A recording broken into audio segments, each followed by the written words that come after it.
Well, welcome back, everybody, to the Raiders roster report. This is Raider Sparks. I know it's been a while since my last show, but I was hoping not to do another one. I thought the Raiders were going to have an awesome year. I was going to kick back as a fan and watch, but that's not the case. And to be honest with you, life kind of got in the way, took me in some different directions or whatnot. But I'm back now.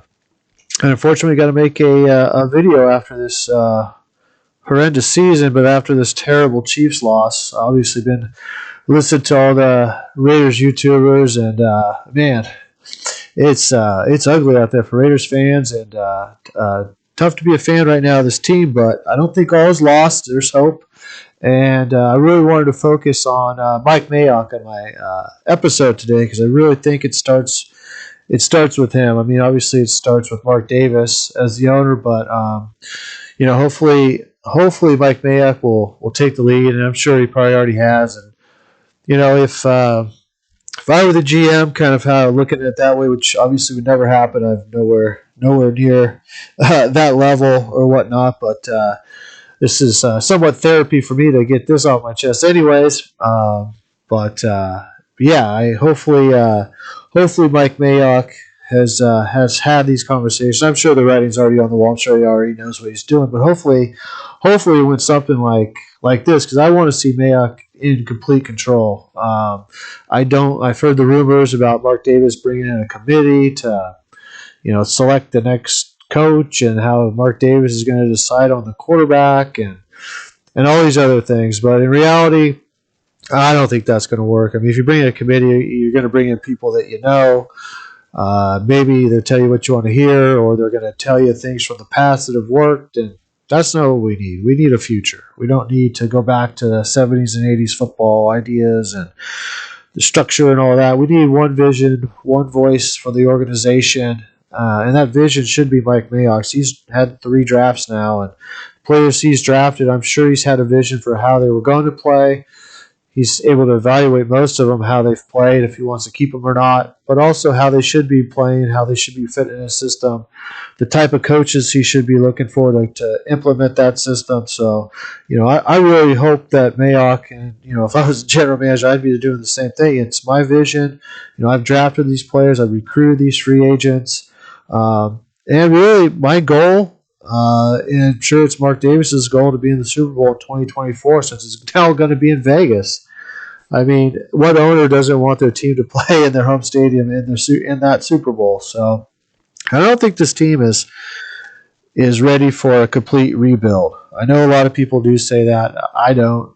I wouldn't want to do a complete rebuild and just open it in a brand new stadium with the fan base that we have and with the talent that we've amassed. We've got talent on this team. We just got to bring it out, and we got to get rid of the guys that don't want to be here. And I think there are some, and I think it's pretty obvious, who doesn't want to be here any longer. So, but anyways, back to the conversation. So hopefully, as a general manager, basically, you want to have that vision. You want to draft the players, get the players that are going to fit the system in the draft and free agency, have that focus, that goal of the Super Bowl in 2024, and basically, go to the owner, Mark Davis, say, hey, it's my job to pick the coaches. They're going to report to me. Having the coach pick the GM and how we did it with Gruden, that crap didn't work at all. That's not how an organization's run, with the exception of Bill Belichick, I guess. Other than that, I mean, we need a strong general manager to put a stamp on the organization. And now that Gruden's out of the way, I think Mayock has the opportunity to do that. I would be presenting, my what I've done in free agency and in the draft, some pros and cons, some negatives, some positives. I'd be evaluating my scouting staff and have that conversation with Mark Davis as well.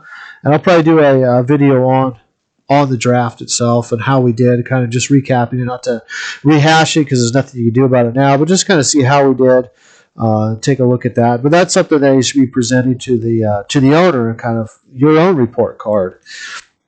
And then obviously your vision going forward and getting the coaches that are going to implement that vision is going to be key to the success of the Raiders. So hopefully that's it. I mean, I wouldn't go any further. I mean, if the owner's like, no, I'm going to be picking the quarterback, I'm going to pick the coach, I'd be out as a general manager. That'd be about it. Why stick around if you're just there to do what somebody else wants done from an owner that says he doesn't know anything about football? You wouldn't want to take orders from a committee that's going to give you direction and then bail. I mean that's not the vision that we're looking for. So it needs to come from the general manager. If not, step aside. But if it does, if Davis is going to say, yeah, take control of this organization, it's yours. Pick the players, pick your coaches. Show me the plan to get there in 2024. Show me that plan for the next 3 years, because obviously if 2024 doesn't work, we better see significant progress in the playoffs. And then, but give me a realistic 3-year plan with the goal of the 2024 Super Bowl. If all that's cool, the next step I do is I bring in Yannick. Be like, hey man, you're the leader on this team. You're going to be the 4th highest paid player on this roster next year, and actually you'll be the 3rd highest paid after we get rid of Littleton. And the players obviously respect you. They go along with what you do. You're the leader on this defense. You've got the locker room. Don't do that crap again. And hopefully his reaction is, yeah, you're right. You're absolutely right. That was foolish. And show some humility and even go to the team and say, hey, I messed up. I played like crap. My rating, I was one of the worst graded players of the day, so I did all that, and I sucked. So, I mean, hopefully they can own up to it. It's a player you don't want to get rid of, but honestly, if there's any other reaction besides that, then I'm looking to walk because I cannot have that from the top paid defensive player, the leader of the defense. That was just ill-advised, and it should never have happened. The next conversation is going to be with Carr about the same situation in Kansas City. You knew about this, and you went along with it? Hell no. I would be on the phone with other quarterbacks. I'd call Peyton Manning. I'd call, let's say, Rich Gannon. Say, hey, Rich, what if Jerry Rice had the idea before a game against the Chiefs to go on the logo and dance on it before the game? I mean, how would you handle that as the quarterback and the leader of the team? This is talking to a Hall of Famer. This is not talking to Yannick. And just see what that reaction was. See what he has to say about that. Let Carr hear about it. Learn how to be a leader. I mean, and I'd watch the rest of the year to see if he actually leads the team. If he sees guys quitting on the team, get in their ass. I mean, that's it. If he sees a bunch of bullshit he doesn't like, I don't care if it's offense or defense, don't come out to the podium and say, yeah, most guys are working hard, or some guys are working hard, or I don't know what the defense is doing. Oh, bullshit. You see it in the game, you see it in practice. You know what's going on. Be a leader. If that's not going to happen, then I mean, as a GM, I got to seriously consider moving on. I'm not questioning necessarily his Carr's ability as a quarterback. He's probably a top 12, top 10 quarterback. The problem is I'm not sure the team respects him as a leader, and so I want to see that before I move forward. And we'll get into more of the conversation, but that would be the initial step, right? I would have that conversation and see how he reacts the rest of the year, and then I can make up my decision on that. And the other guy I'd bring in is Colt Miller. He's the 2nd highest player in 2002. He has $16.8 million, but it's no dead cap, so we can move if we need to. And he needs to be the leader of the line. And if the line's going to play like ass, what are you doing about it? I want to hear from him what he's doing to help this line as the veteran, as the highest paid, the 2nd highest paid player on the team. What is his contribution here? What are we getting out of that money? It's not just to be a terrific left tackle. It's to lead this group of young guys. So what is it exactly that he's doing? And I would take the pulse of that and see what's going on. So that would be, I guess, after the conversation with Davis, after I establish that I'm in control of this organization, that would be the next thing. The next thing I would do also is start looking at extensions for guys that are balling out like Crosby and Renfro. Part of the problem, and I need to recognize this as a general manager, is part of the problem with the Raiders is all these one-year short-term deals, these, quote, prove-it deals. I don't know if the Raiders use that term or not, but I know other people on the internet call them prove-it deals. Well, bullshit. That's why people are quitting. That's why it looks like people quit out there, is because there's no buy-in. We don't have enough guys bought into the team to say, hey, we're building around these guys. Yes, we gave Colt Miller his huge contract, but there's no guaranteed money in it. We haven't really extended anybody. All the free agents we brought in were basically on 1-year deals.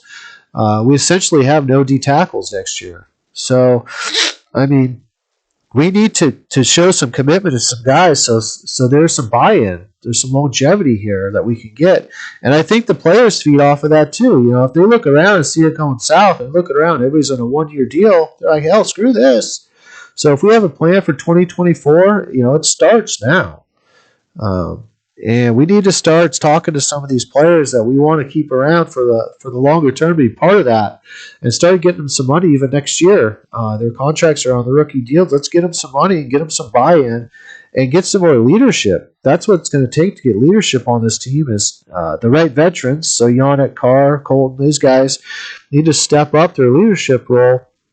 But also, we need to step up as an organization and pay some guys that are balling out for us, even in tough times. So, and that message will carry through the locker room. I really do believe that. So, those are some things that, from a player standpoint, from the GM, what I would do now to have those conversations and get those relationships built up to get some leadership on this team. It's really lacking in leadership, and if Yannick thought that was a good idea or not, but we got to kind of get into that more. I guess as a general manager, and obviously I'm a YouTuber, I don't know what's going on in the locker room. I'm not pretending I do, but just observing, that's kind of what I see, and that's kind of what I see also with these short-term contracts. It's great for the salary cap and to protect the organization and all those things, but it's not going to build leadership within the locker room. It's not going to build trust within management. It doesn't work. The next conversation I have is with Gus Bradley, and my conversation with him is, statistically, the Raiders are not much better of a defense than they were a year ago, and that's saying a lot. They're terrible, and they're still not great. But the eyeball test tells me a little bit more. I actually do think there's improvement in the defense. It's just not quite translating yet. There's a lot of young players, and there's players that are playing out there that shouldn't be out there anymore. But the one thing I do like about Gus Bradley, I think he's got a great attitude. I think players love him. I think he's a guy that relates to players today. And his recruiting free agents, I think, is really good. I mean, he's brought in Perryman, who's a good player. He's a good linebacker. Brought in Hayward, who's a good cornerback. I mean, we don't get those guys unless he's here. And I think Teamer might even have a shot, too, to be good. Unfortunately, he got hurt. But I want to see him get back on the field because I think he might be able to provide a little bit of a depth for us at sort of that safety position. So his recruiting is really good. And I think if we open up the wall a little bit and get some more cap space, I think there's a couple more guys he might be able to bring in for us. So I like that. But I need to convey my vision to him. And, I obviously got Mullen before he was here, but I see him more as a press man, cover guy. And I want to see that the rest of the year. So I'm going to ask him to make some adjustments this year so we can get a feel for it. So one of the cornerback room, I mean, is Hayward going to resign? He knows the pulse. He knows if he's going to be here or not. I want to know if we can re-up him because we need a cornerback one. Mullen, is he going to be able put him more in a press man? And can you adjust your scheme to fit his skill set? Because I need a number 2 cornerback. I don't even know if I have that on my team. I know I've got Hobbs as my slot guy. I like what he's done this rookie season. But beyond that, what do we really have in the cornerback room? So I want to see it on the field. I want to see that those guys get in those positions where I envision them playing. Yeah, Hayward can do both. Maybe move Hayward and Hobbs in and out. See if Hobbs can work the outside a little bit more because Hayward's proven he can go inside as well in the nickel. And so let's see what we have here. Other than that, we don't have much. I mean, Trufant's not the answer. We know Meek is not the answer. I hate to say that. We know Nixon's not the answer. Faison, there's a possibility. I want to see him out there a little more. I believe he leads our team in pass breakups, even though there's questionable skills there. I'm not sure he's the guy. So I'm going into the offseason with a guy in Hobbs that I know we have as a cornerback, as a nickel. A guy that is potentially number 1. Like, he plays like a number 1, but we don't know if we can keep him because he's a free agent because we signed him to a 1-year deal on Hayward. And Mullen, honestly, he's coming into the last year of his contract, and that game against the Chiefs was awful. But I need to see him in the role I envision as a press man quarterback, and so I need to see more of that. Other than that, I got a tremendous amount of work I need to do to get us ready for the next season with our quarterback room, because right now it's there's no depth. We don't even know the guys that we're starting how good they really are. I'm going to ask them to start doing multiple fronts, start confusing the defense a little bit more, and mix it up. That pre-snap coverage scheme, I think it's just too obvious what we're doing. They need to start mixing it up. They need to be able to go into more press man, drop back into zone, get multiple safety sets. I want to see Gillespie and I want to see Mooring alternate back and forth, strong safety, free safety. I don't need to see Abrams taking another snap. He's not going to be part of this team. His coverage skills are terrible. I know people have said move him to linebacker. Well, guess what? You still have to cover as a linebacker. I mean, it's ridiculous. He's a liability out there. It can't happen anymore. I did a ton of videos about him at the beginning of the season about how he's not a strong safety because you have to cover. He's not big enough to play linebacker. And his prototype is a free safety, but honestly, I don't even think that anymore. So it's time to move on. I just want to see those other guys out there. I want to see Teamer get some run. And I'll get into some more stuff about the safety position. But I want to see those guys alternate back and forth. I like the single high look, but we just can't keep doing the same thing. We have to have, if two guys out there can do it, great. And I also get Divine Diablo. I know we're working in weak side, and I like that as a linebacker. Hopefully Perryman's back. We had Jamin White, give him a little run. I don't want to see Littleton take another snap, even though he's the third highest paid player on the team next year.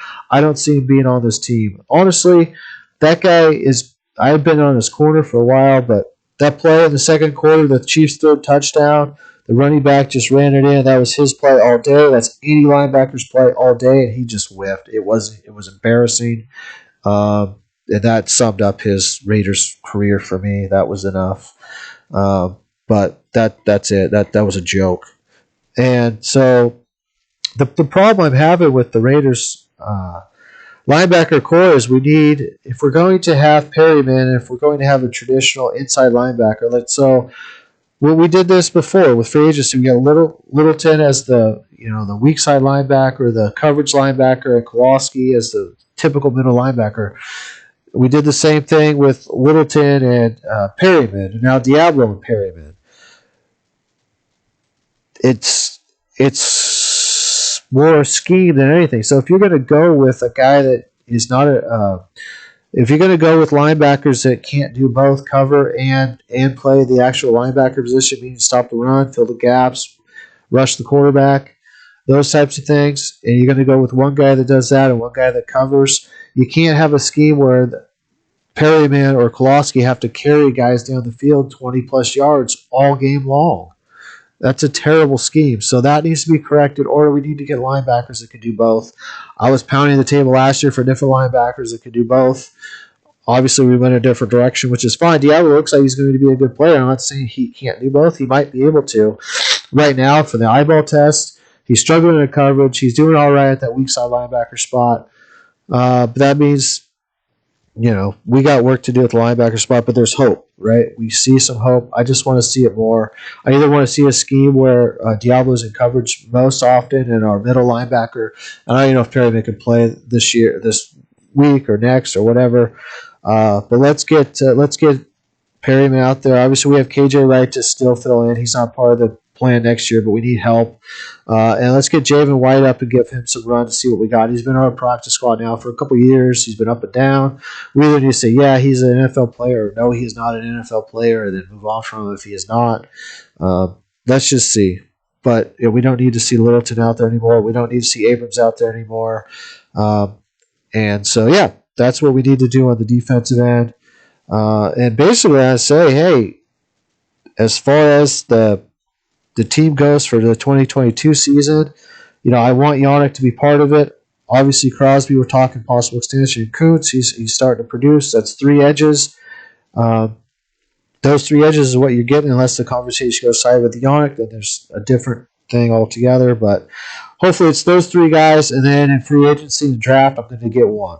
So there's going to be 4 defensive ends for you next year. Obviously, right now we have the 3 technique. He's going to get one of the undersized guys he wants, either Farrell, Thomas, or Vickers. Farrell's still under contract for one more year, but I'm willing to move on if I have to. And yeah, Thomas or Vickers, one of those 3. And then I'm going to go after free agency or the draft to get another one of those lighter 3 technique type pass rushers. And then as far as the rest of the defensive tackles, Hankins, Jefferson, or Phylon, and I guess you could throw Thomas in this mix too. But we'll keep 2 of them, and we'll get 1 in free agency or the draft. So in total, we're going to end up with 9 next year.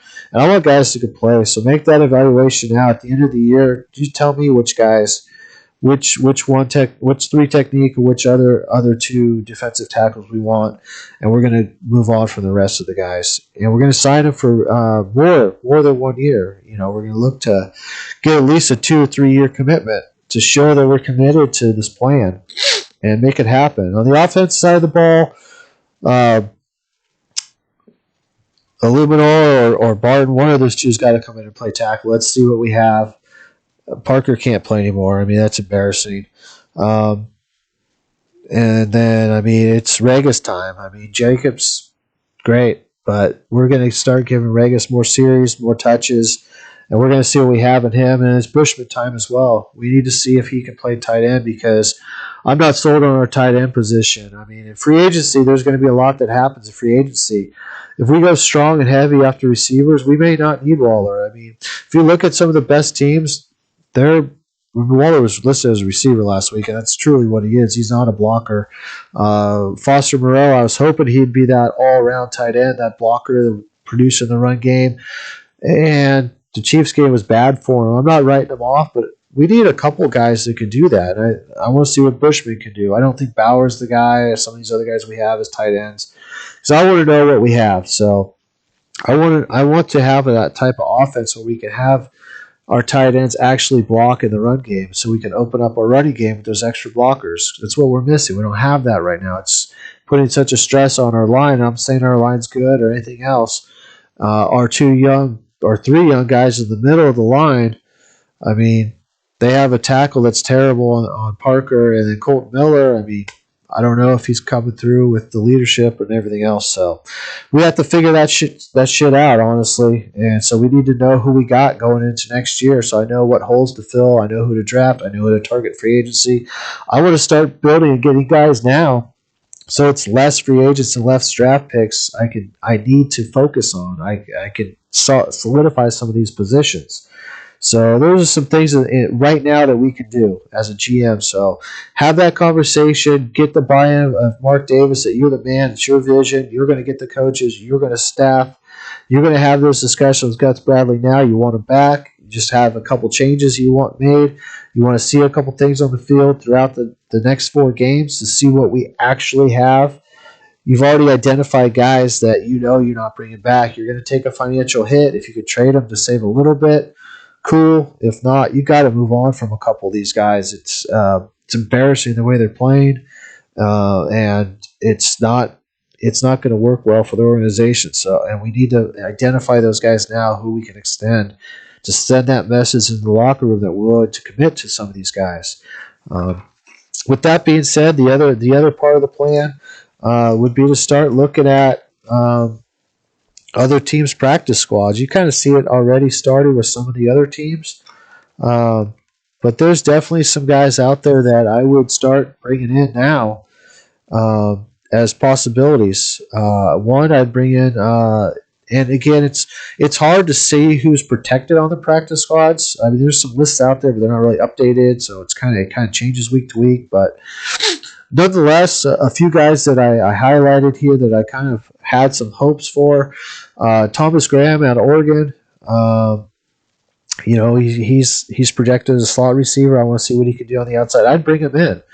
And I would say bye-bye to Nixon to make a roster spot for him. I'd sign him to the active role and see what we have in him. If it doesn't work, it doesn't work. But let's see if he's a guy that can step up and take us a roster spot.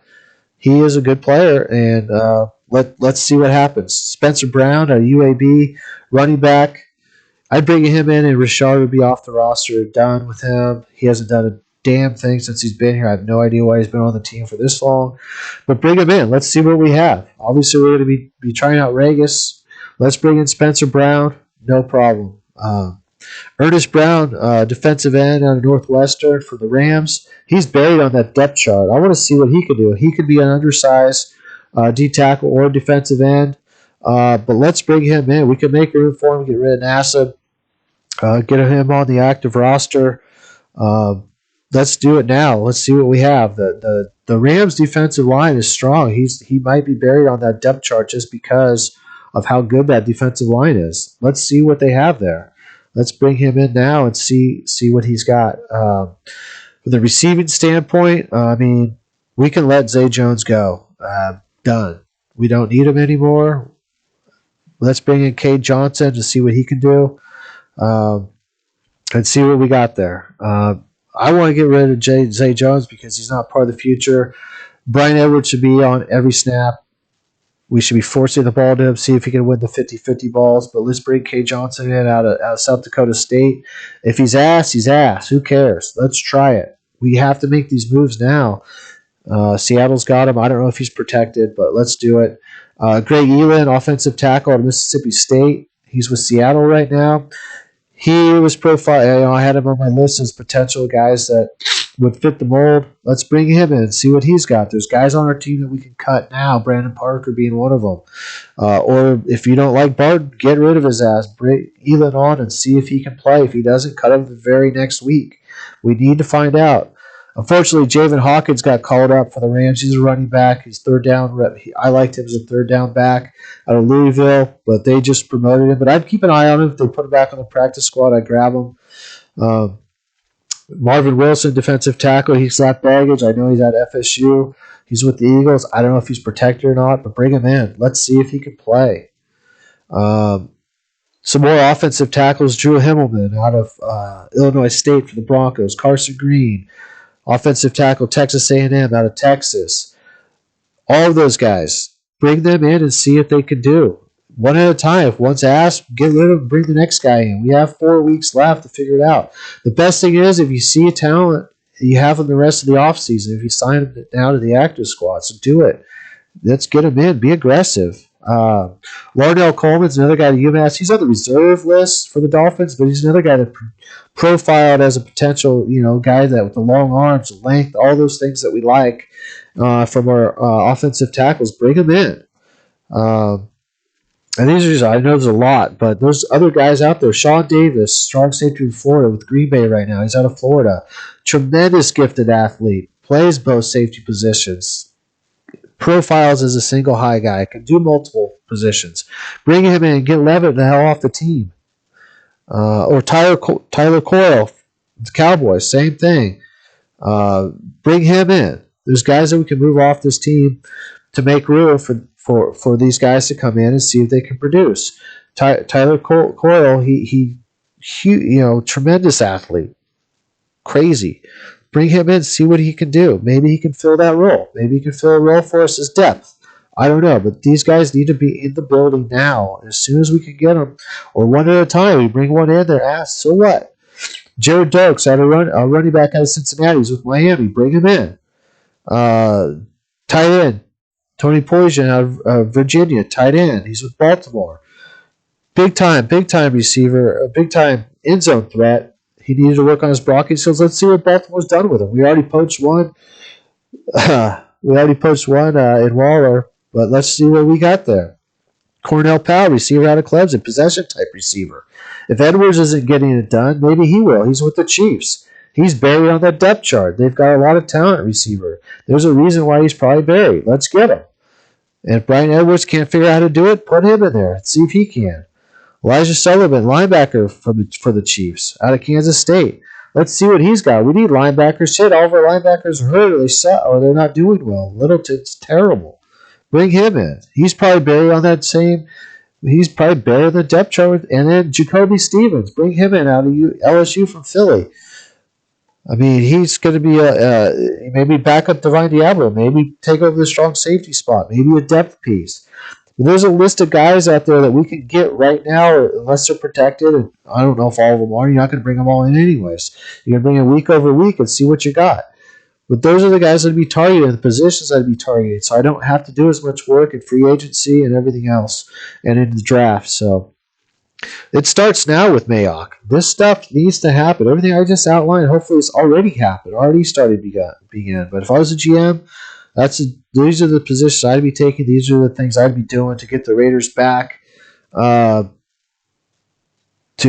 one, not be so dysfunctional. Two, to get players that look like they give a damn and want to actually play and produce for us. And then, put these players in positions that I envisioned when I brought them in, when I drafted them. And get the coaches that can buy into that too. I have no doubt. I don't know Bradley at all, but I think that's a reasonable request to ask him to do for the rest of the season and to implement some of the things and some of the visions I have. Obviously, listen to some of the visions he have. Come up with a plan. I don't think it makes sense to trade out all the coordinators, all the coaches. I hate that when a coach comes in and brings everything, just replaces everything. It sets you back too far, I think. I mean, find a coach that's willing to be offensive minded, that's good with quarterbacks, and that is innovative, that doesn't do this West Coast thing, that is willing to go more spread offense, willing to do some more modern day techniques, go with the one running back set, not so much fullback set. Different blocking schemes, power, zone, whatever, pulling guards, do different concepts, get tight ends that can block and help in the running game. And seriously consider Colt Miller. I mean, $16, $17 million. Can you get two veteran, really good offensive tackles for that amount of money? I bet you could. Something to consider. But anyways, those are the things I'd be doing now to get ready for my plan for 2024 to get this team back into the Super Bowl. So I think next time I come on, we'll kind of go over, review the draft, the 2021 draft, see how we did. And then after that, we'll kind of go over some more stuff that's happened. And so hopefully we can talk about a win in Cleveland, see if any of these changes were implemented, see if we've done anything. Let's take a look and see how we've done. And then we'll start getting into more throughout the time, getting more of the roster, the contracts, start talking about some of that stuff, and try to build this team for the future. So hopefully this was, obviously therapy for me. I needed to get this off my chest because what I'm seeing is just an absolute dumpster fire that continues to get lighter fluid pouring on it. That Chiefs game just really, that was ridiculous. Anyways, we got a good shot against Cleveland. The whole team's got COVID. Hopefully we can come out with some fire and show Raider Nation that we do have some fight left in us, that we're going to compete, and hopefully we bring our game. But anyways, Mayock, hopefully you're stepping up and taking charge of this organization. Hopefully, Mark Davis, you allow him to, so we can get this organization back on track. We don't have to do a rebuild. We can reload. We can identify the pieces that we need now so we can get a better plan for free agency and better plan for the draft and a better plan for our coaching staff, more importantly, and move forward. Anyways, Raider Nation, Raider Sparks, thanks for listening. And apologize I haven't been on in a while. I was hoping I didn't have to. And again, life stuff kind of got in the way as well. It happens. But I'm going to try to get some more recordings out. Hopefully I can report some more positive stuff. Anyways, have a good day, Raider Nation. Talk to you next time.